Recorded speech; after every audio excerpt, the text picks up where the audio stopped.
ચોથા મુદ્દાની વાત કરીએ તો રાજ્યમાં ગેરકાયદેસર ખનનનો મુદ્દો ફરી એકવાર ગરમાવશે। વિધાનસભામાં કોંગ્રેસના ધારાસભ્ય શૈલેષ પરમારે સુરેન્દ્રનગર જિલ્લામાં ખનીજ કૌભાંડ ચાલુ રહ્યું હોવાના આક્ષેપો કરતા અને તેમણે કહ્યું છે કે છેલ્લા 2 વર્ષમાં 534 કિસ્સા ઝડપાયા હોવા છતાં અસરકારક પગલાં કેમ લેવામાં આવ્યા નથી।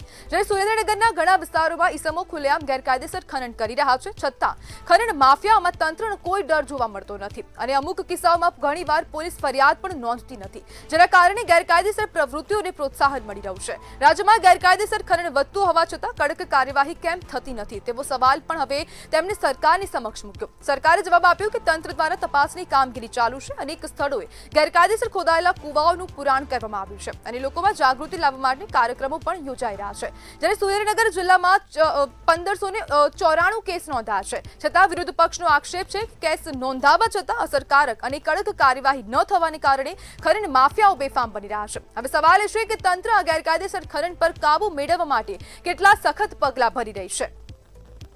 જ્યારે હવે સરકાર તરફથી પણ તેવા જવાબ આપવામાં આવ્યા છે કે જે કૂવાઓ ખોદવામાં આવ્યા હતા તેનું પુરાણ કરવામાં આવી રહ્યું છે। લોકોમાં જાગૃતિ આવે તેના માટે હવે કાર્યક્રમો પણ કરવામાં આવી રહ્યા છે। જ્યારે જીતુ વાઘાણી દ્વારા આ સમગ્ર મામલે જે જવાબ આપવામાં આવ્યો હતો, જ્યારે કોંગ્રેસના ધારાસભ્યએ હવે આ સમગ્ર મામલે પ્રશ્ન પણ પૂછ્યો હતો અને સુરેન્દ્રનગર જિલ્લામાં 1594 કેસ આ ગેરકાયદેસર ખનનના નોંધાયા છે અને તેવા પણ આક્ષેપ કોંગ્રેસ દ્વારા કરવામાં આવ્યા કે પોલીસ ઘણા કિસ્સાઓમાં હવે કેસ નોંધતી નથી, ફરિયાદ પણ લેતી નથી અને કોઈ કાર્યવાહી કરતી નથી। જ્યારે તંત્રને પણ પ્રશ્ન ઉભા થઈ રહ્યા છે કે હવે જો ગેરકાયદેસર ખનન સુરેન્દ્રનગર જિલ્લામાં થઈ રહ્યું છે તો પછી કાર્યવાહી કેમ કરવામાં આવતી નથી।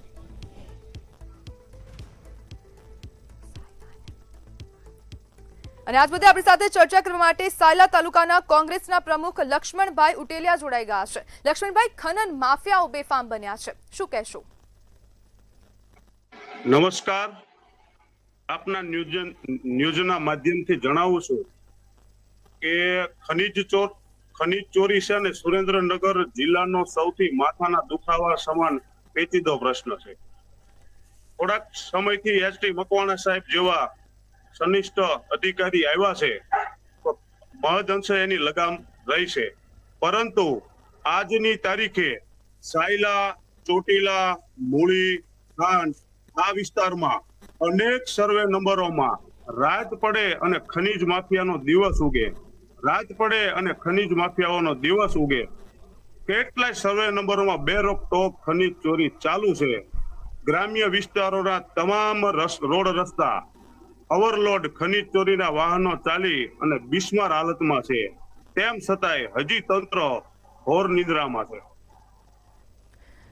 લક્ષ્મણભાઈ, હવે આ ખનન માફિયાઓને પ્રોત્સાહન કોણ આપી રહ્યું છે? આખી તળિયેથી ટોચ સુધીની ચેન સિસ્ટમ છે।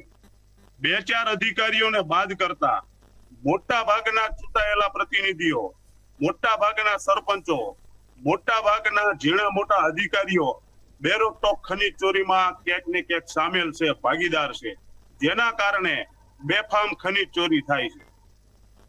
લક્ષ્મણભાઈ, કોંગ્રેસના ધ્યાનમાં આવ્યું છે કે કયા અધિકારીઓ હવે આ જે ખનન છે તેમાં સામેલ છે?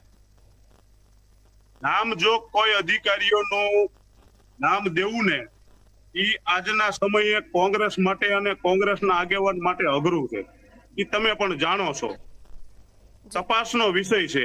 જે સારા અધિકારીઓ છે જિલ્લામાં, હાલ જિલ્લામાં એસપી સાહેબની કામગીરી સારી છે, એસપી મકવાણા સાહેબ જેવો ચોટીલા પ્રાંત અધિકારી છે તેમની કામગીરી સારી છે। આવા અધિકારીઓ જો માઇક્રો પ્લાનિંગ કરી અને તપાસ કરે તો એમને બધો ડેટા મળી શકે કોણ આ ખનીજ ચોરીમાં સામેલ। જી લક્ષ્મણભાઈ, સુરેન્દ્રનગર જિલ્લામાં 1594 જેટલા કેસ નોંધાયા છે, તો શું પછી હવે આ કેસના આંકડા એ તંત્રની નિષ્ફળતા દર્શાવે છે? 1594 તો અધિકારીઓએ એને માહિતી મળી અને રેડ કરી એટલે છે। આજની તારીખે બીજા હજારો ખનીજ ચોરો બેરોકટોક ખનીજ ચોરી કરે છે।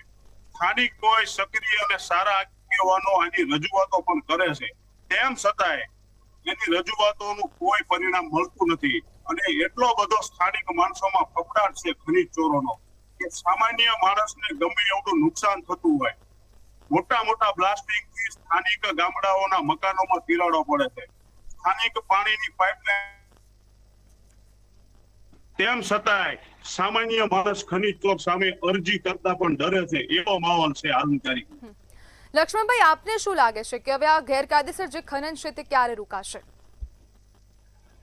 ગેરકાયદેસર ખનન એટલો બધો પેચીદો મોટો પ્રશ્ન છે કે જેમાં રાજ્ય સરકાર વ્યક્તિગત રસ લે અને સુરેન્દ્રનગર જિલ્લામાં તળિયેથી ટોચ સુધી સારા અધિકારીઓની નિમણૂક કરે અને કાયદેસરના જે કાંઈ ખનીજ માફિયાઓ છે એને જે દંડ કરે છે, પણ બીજા ત્રીજા દિવસે ઈ પાછો જામીન ઉપર છૂટી જાય છે અને ફરી પાછી ખનીજ ચોરી બેરોકટોક ચાલુ થઈ જાય છે, જેના કારણે બીજા ખનીજ ચોરોને એનું પ્રોત્સાહન મળે છે.